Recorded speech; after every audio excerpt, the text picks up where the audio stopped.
Hello.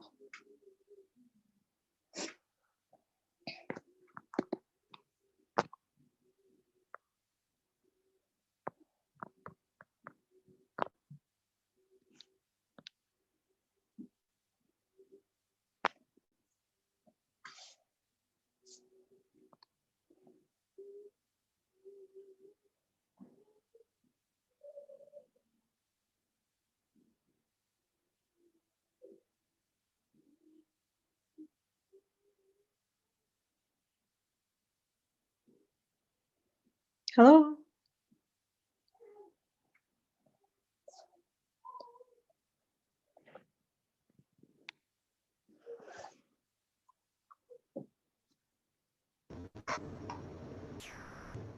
Good morning, Dr. Kathy. Can you hear me all right? Yes, yes, I can hear you very well. You can hear me okay? Yes, I can. I don't know. I can't hear you. I don't know if Oh, our viewers can hear. Oh boy, no sound. you can't hear me. Huh. Is your phone unmuted? Yes, yes, Let I me took check. the mute sign off. So you can see me?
Okay. Um, good Boy. good morning, everyone. Looks like we're having some technical difficulties. Uh, looks like Pastor Williams is not hearing me. I can hear him, and I hope that you can hear me. Um, I am Dr. Kathy, and I am an internist and a rheumatologist with a particular interest in lifestyle medicine and food as medicine. And so this is a section where we do um, or a conversation with the preacher and the doctor. Of course, the topic on everybody's mind is COVID-19 because it is um, such a sad situation that we find ourselves in. But this is the reality, and we have to know what to do in case this should come upon us. Now, I want to review with you again how to decrease your chances of getting infected with the coronavirus, the novel coronavirus. Remember, though, it's not so much whether you're infected, but how you are affected. How are you going to be affected by this virus? Will you be able to fight it or not? But let's start first with how to decrease your chances of being infected. Now, we are born or we are given defense mechanisms, and it starts with something as simple as our skin or fingers, and our skin serves as a barrier from invasion by viruses. And whenever your hands touch the virus, it cannot get through your skin and infect you, but it travels on your fingers, on your skin to your face. And if you touch your eyes, your nose, or your mouth, it gets an entry point. That's where it binds to your cell, invades your bloodstream, and starts its damage. Pastor, can you hear me now? No, I can't hear you. Yes, I'm on and everything is working finally. So Okay. thank you for going ahead. All right. Okay, now I can hear you. Okay, good. Awesome. Yes, so as we were saying, the virus cannot get through your skin or your fingers. That's your first line of protection. But if it gets to your mouth, nose, or eyes, that's when it gets its entry. So it's going to be vital that you wash your hands regularly. Why?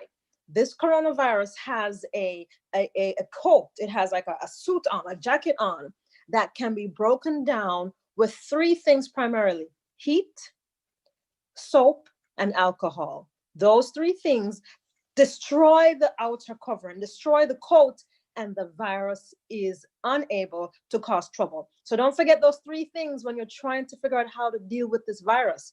It's broken down by heat, soap, and alcohol. Okay, so if you wash your hands with soap, you can kill the virus. If you use a sanitizer with alcohol, at least 60%, 60% alcohol, and rub on your hands, rub your surfaces, you can kill the virus. And if you use heat in the form of steam inhalation, steam baths, those things can be quite effective to really knock that virus out. So don't forget, you want to decrease your infection, the risk of infection, but it's very contagious. So despite your best efforts, sometimes you may find that you get COVID-19. Now, the question that everybody wants to know is, what do I do? Right, Pastor? If I get COVID-19, I've tried my best to really avoid getting infected, but now here I am with this. What are the symptoms? How do you know you have it? Well, it's still the same. Most people get fever. Most people get cough. Some get shortness of breath, chest tightness, diffuse body aches, decreased appetite. Some people are getting diarrhea. Okay, so those are some symptoms of COVID-19. The minute you have any of these signs, the minute you have any itching in your throat, tingling in your nose, do a few things. First of all, we discussed last time we were together, take your immune boosting syrup. And that, Pastor, you remember, it has those 4 things. I hope you have your syrup in your refrigerator, Pastor. Yeah, my wife have. Sometimes I think I won't survive it. She made it a little worse than yours. She put turmeric and something else in it, and Oh, very good. She's making it like super potent. I love it. You cannot go wrong with turmeric ever. So you have your garlic, your 4 cloves of garlic, your 2 lemons, your 1/4 cup of honey, and you can add some ginger to it. Blend those all up, and you take 2 tablespoons of that right away. And if you're ill, certainly take it 2 tablespoons 2 to 3 times a day. Now, what else can you do? You can use something that's quite potent called oil of oregano, or oregano essential oil. Oregano is very powerful. I'm just amazed at how much this essential oil or this plant can do. Oregano has been shown, and that's oregano has been shown to be very, very useful in fighting viruses, bacteria, and fungus. And so much so that chicken farmers, many of them use oregano as a form or a way to treat their chicken. They don't want to use antibiotics. They sometimes will use oil of oregano to treat their chicken to fight bugs. So it certainly does work. And it not only treats viruses, fungus, and bacteria, but it is also an antioxidant. What do antioxidants do? They bind up free radicals, toxins within your system that make it hard for your immune system to fight. So it's an antioxidant. Now, it's shown to be quite effective in cases of respiratory illnesses. So especially with colds, flus, it's shown to be good. And so with COVID-19, it will be no different. We have no studies, obviously. We've only had COVID-19 for the past 3 months, but we're extrapolating from prior evidence with other upper respiratory illnesses. And so I'm saying you could try this once you get COVID-19. How would you use it? You get a glass of water. I would say about 8 ounces of water, regular glass of water, and you put 5 drops of oregano essential oil, and you drink it all up right away. That can be quite useful. And you can do that once a day, every day, while you have this infection. And that's something that, can be very useful to you. If you do steam inhalation, you have a bucket of boiling water.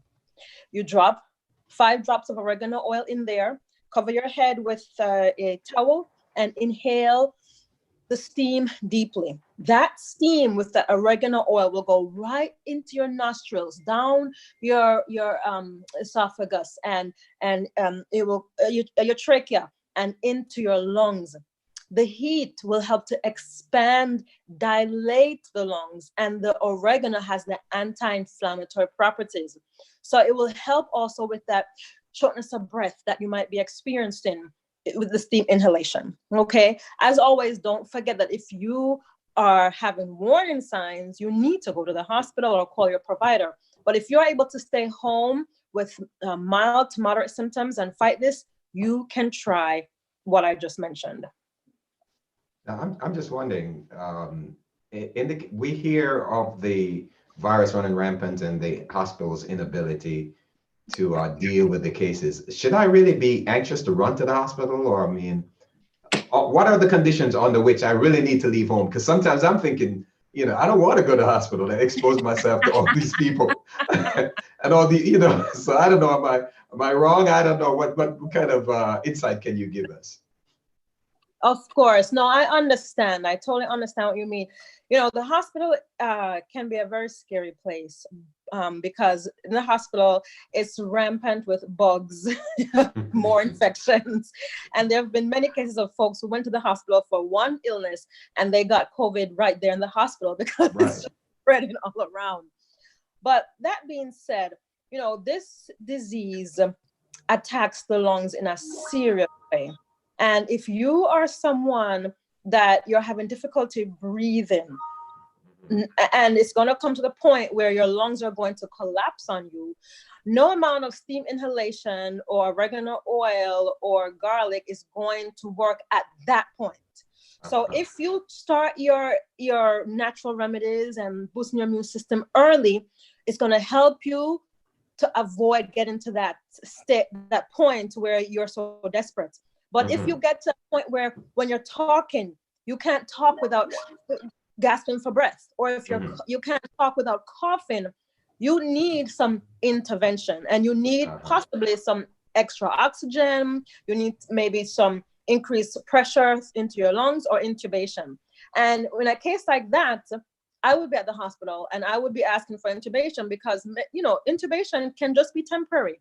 You can get off and move on with your life. So you want to avoid that, of course. So you do these things early that we're talking about, but you can't stay at home and avoid warning signs. But I'm just wondering, Doc, is it true that the African-American community are dying from this more than others? Is this seem to be attacking us more than everybody else? You know what, Pastor, this is a really, really sad reality. Yes, I believe it 100% that our people are being hit hardest with this pandemic. And the reason it makes so much sense to me is that for a long time, it has been clear that we suffer disproportionately with certain diseases that suppress the immune system. Diabetes is rampant in our communities. And if you have diabetes, you have a weak immune system. We don't realize how serious something like diabetes is because it just seems so normal. Oh, my mom has diabetes, my aunt has diabetes, and I have diabetes. Diabetes is a serious illness. And if you have that and you get COVID-19, your risk of doing badly is really high. The African American population has a high incidence of obesity. When you are obese, you have more inflammation in your body. Obesity is not to be taken lightly. We kind of have accepted it as norm because every other person is obese. but it is not normal and it's not healthy and it is not good for our immune system. Black Americans and Hispanics have a high rate of hypertension. Hypertension leads to heart disease and renal failure. And Pastor, when you have this perfect storm, created with diabetes, hypertension, obesity, your immune system is so low that when the coronavirus finds you, your chances are slim to none when you're in the ICU on the ventilator.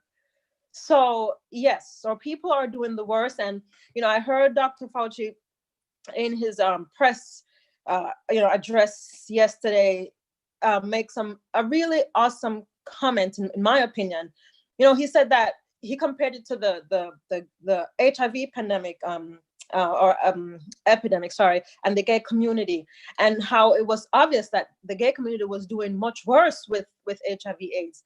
But then when they rallied together and decided to really attack this, his words were with strength, compassion, and really educating their group, they were able to get a better handle on this disease. And the same thing with us in our population. We need to come together and realize that we have to fight these diseases. Diabetes, hypertension, heart disease are not to be just accepted amongst our people. We need to educate, support, and make changes that will carry on for generations to come. So we have a lot of work to do now, and even after coronavirus, the pandemic, is controlled. I know personally, I learned a lesson because at my last physical, well, not last physical, I think sometime last year, my doctor told me I was pre-diabetic. Mm-hmm. And when I heard that, that scared me because, essentially diabetes, I killed most of the generation up above me, even though it did it at a much later age than I. And so I went to a homeopathic doctor, and I was surprised that in 3 months, when I did the test again, I was no longer pre-diabetic. So awesome. Awesome. But I'm shocked that that was just with a little change of lifestyle and some natural herbs, because no medication or anything like that, just certain herbs that she prescribed, vitamins, and it was gone. So I mean, obviously these are lifestyle issues. So I personally learned that you don't really have to have this problem. And so I hope that our viewers will. So maybe we can spend some time in our time together, even showing people what kind of lifestyle changes they can make to overcome things like diabetes or being pre-diabetic or whatever. Yes, definitely. Because, Corona has just reminded us how important lifestyle choices are. You have to make good choices every day to be ready to fight something like coronavirus. Mm-hmm. Now, you mentioned the oil, the oregano oil. Are there any side effects to taking this oil? Yes. We should talk about that. Thank you for asking that question. So many times individuals think because it's natural, I'm fine, I don't have to worry about anything, but that's not the case. Every plant, every herb, every medicine you put in your body goes through some interactions, and there are potential side effects with everything that we put into our body. So yes, with the oregano oil, it is very potent. It's very useful for cold and flu symptoms, and it's a great antiviral.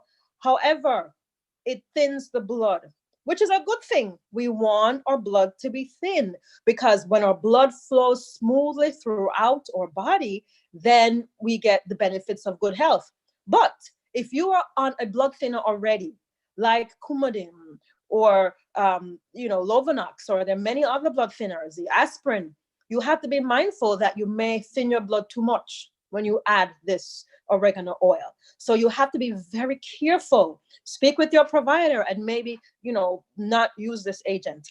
If you are diabetic, oregano oil has been found to help decrease blood sugars. So you got to keep an eye on your blood sugar.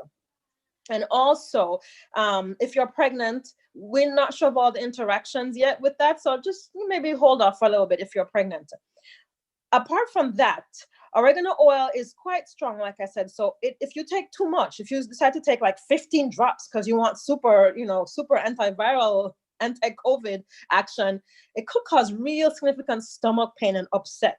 It can cause nausea and vomiting. So I would say start low, start slow, maybe 2 drops, then maybe 3, and I'd go up to 5 the most in a glass of water, and see how that works for you. But it is quite potent. I see. By the way, where do our viewers find oregano oil? Yeah, sure. So most, if not all, health food stores have oregano oil. If your health food store is closed, it's not open right now, you would have to find it online at various herbal online platforms. And it's a good idea to consider to start growing your own oregano in your kitchen window. We got to get back to planting and growing. So really consider having your herb garden this spring. Start growing your oregano, your thyme, your mint, your basil, your parsley. All these things have amazing medicinal powers. Well, now you're putting on my heart a thought that came to me yesterday. I was standing by the window looking out at my yard and said, instead of cutting all that grass, I should put a little garden back there. Especially with this COVID-19 situation, we can't go to the store. I'm assuming that vegetables are going to go sky high in prices and stuff. And so I was thinking about that yesterday. So maybe now you're telling me to get off this computer and go outside, dig some of the yard up and get that garden going. I know Oprah will be glad to hear that. Pastor, I'm saying to you and all our viewers and listeners today, if you have even a half, one a little area of land, grow something. It's helpful to get outside in the sun, to be in the dirt. The dirt has its own microorganisms that help boost mood, and we need our own herbs and food, especially now. So if you were thinking about it, to really make a plan and do it. What I'm thinking about, just as we're doing my prayer today, maybe I'll do my farm today and I'll put my phone outside and I'll spend half an hour with my viewers and we'll do a garden together. Let's see how it goes. So I won't be alone outside doing a little farming. So we'll talk more about that. But I'm impressed because I'm sure that we'll find it useful because we're not really sure how long this situation is going. I was reading this morning that city where the COVID-19 virus started, they're just opening up in China, and they're barely opening up. So we don't really know when life is going to go back to normal. And even when it does go back to normal, people of color, we tend to be on the low end of stuff, and it'll be a while before we're able to function as normal. And so we appreciate the insight that you're sharing with us. So anything else you want to share with our audience today as we close out? Pastor, we're all thinking the same thing. When will life go back to normal? But to give you my honest opinion, it's going to take way into next year if I were to take a guess, because this novel coronavirus is not going to disappear. It will be here for years. And until we all get some immunity to it, it will always be an issue. So, and then when the pandemic goes away, we still have to deal with our immune systems, constantly deal with our immune systems. So there's a lot for us to keep talking about and keep working on, and we'll certainly get through this together and over this together. Doc, I'm so appreciative of you joining with us. Sometimes I have a delay there because I mute my phone because of the switching, but I'm so appreciative for the time we spent together today. I am positive that our viewers were blessed. I had a lot of positive comments about Monday's program, which I did eventually put online, and many people have watched it. And I'm happy to say that many said that they're practicing many of the things that you shared. And so for that, we say to God be the glory. And awesome. I'm so thankful for you taking the time to do this, because I realize you're a very, very busy person. And so we appreciate it. So before you go again, give our viewers an opportunity. If they wanted to reach out to you, they need your ministry or service, where can they find you? Sure. So I'm very happy to do give some guidance and consultation to anyone who wants to implement lifestyle and nutrition changes into their everyday life. You can find me at my website, www.wellnessmdmom.com. That's wellness, WELLNESS, mom, MOM, MD, mom.com. M for medical, D for doctor, mom.com. And there we have our phone number, 860-612-8559. And you can subscribe to the blog that we send out on a weekly basis with more information on corona and how to boost your immune system and to be well. Awesome, Doc. I appreciate it. So, folks, we want to thank you for joining us on The Preacher and the Doctor. And Dr. Uingo will join us again on a Friday morning. We're going to play this program later on this evening for those who are not able to join. So you can tell your friends, and you can share it, by the way, because the save the video is going to be on our Facebook page and also on our hopesdatv.org site. And it's going to be on all the various channels where it's now posted. You'll find it on Twitter as well. So thank you so much for joining us, and God go with you as you go. Remember that God loves you and God is looking out for you. And I want you to remember that prayer changes things. So remember, by the way, our live television program is at 4 o'clock. That'll be on the local channel, but you'll also be able to join us here. And that'll be from 4 to 5. And then at 6 o'clock, we'll have our time of prayer together. Then at 7 o'clock, we have the Hope Adventist Church prayer and testimony time. Or you can find them all right here on Facebook or on our personal page, personal website, that is, our church website, hopesdatv.org. God bless you and have a great day.